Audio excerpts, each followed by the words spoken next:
Greetings, this is Greg for Tesla Fan Insight. My talk today focuses on what I call the $14,000 Model S, and should you consider it? Bonjour, wie geht's? Wir sehen noch immer aus Fahrbahn und Straße. Ni hao ma.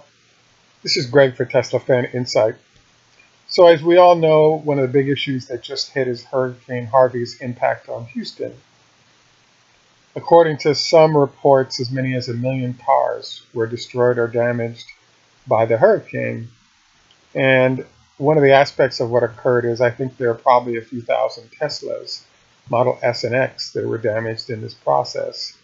And I think sometimes you can repair ICE cars and bring them back, but an electric car, once the battery takes water, is in deep trouble if not done.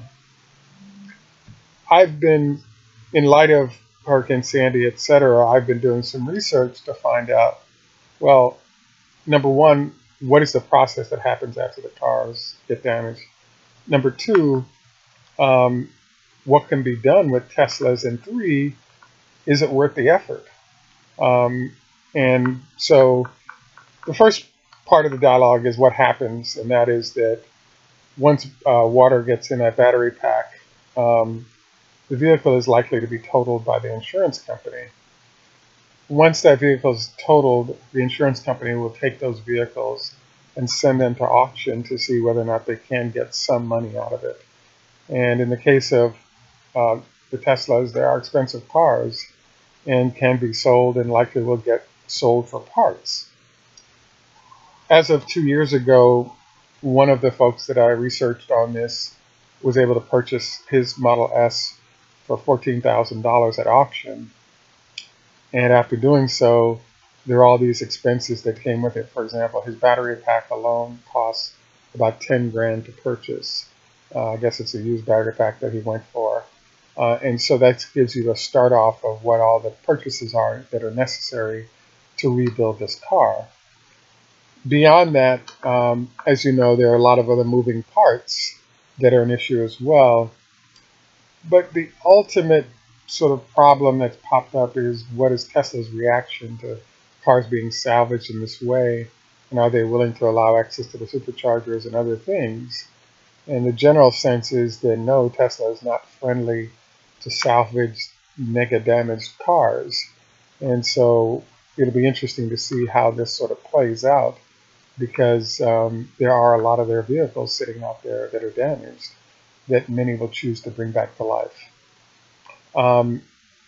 So the first part of the phase is you have the auction. Part two is getting all the parts you need, and how much is that going to cost, which I think will be impacted by how badly the cars were damaged or submerged in terms of what was destroyed. And I say that because probably you even have issues if the water got inside the car. You have potentially mold and other things that could be growing that result in having to rip out internal carpeting, et cetera, et cetera. So that's an unknown that's added. Number three is, how handy are you? You think you can do the work yourself, or possibly get somebody to support you. But from my general sense, the numbers are probably about 20 grand worth of battery pack and internal components that you have to replace, and then getting somebody to help you replace them.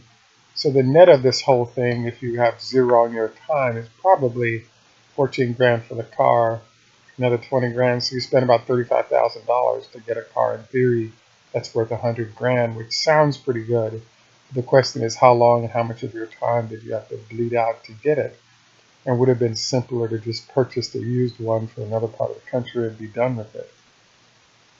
The nice thing about this is you can piecemeal it, execute portions as you get the money to do so, versus having to do it all at once. So that might be one way for you to help you into a great car, but on a step-by-step basis.